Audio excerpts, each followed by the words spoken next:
Если бы у вас была возможность получить второе гражданство, какую бы страну вы выбрали?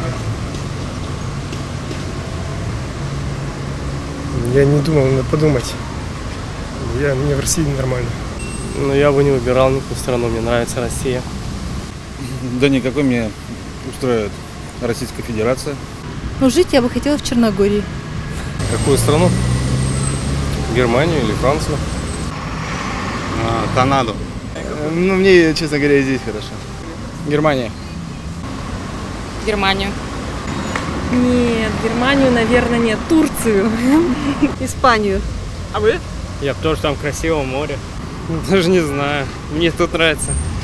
Да никакой, в принципе. Нету смысла. В России живем. Ну, если из языков выбирать, я бы выбрала немецкий или французский. Соответственно, немецкое или французское гражданство. Ну, еще, конечно, китайский. Знаете, я много стран повидал, мне устраивает Россия вполне. Ясно. Больше не надо. Ну, там, где, наверное, жила, Прибалтика. Ну, осталось бы в России. Единственное. Ну, а так наезжать? А так наезжаем. Везде. Да никакую, в свою страну. Больше мне ничего не надо. Второе, а мне одного хватит. Даже не задумывалась.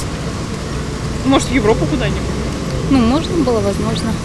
Россия, это точно однозначно. В России у нас уже есть Нет, основное? нет, я патриот, так что нет.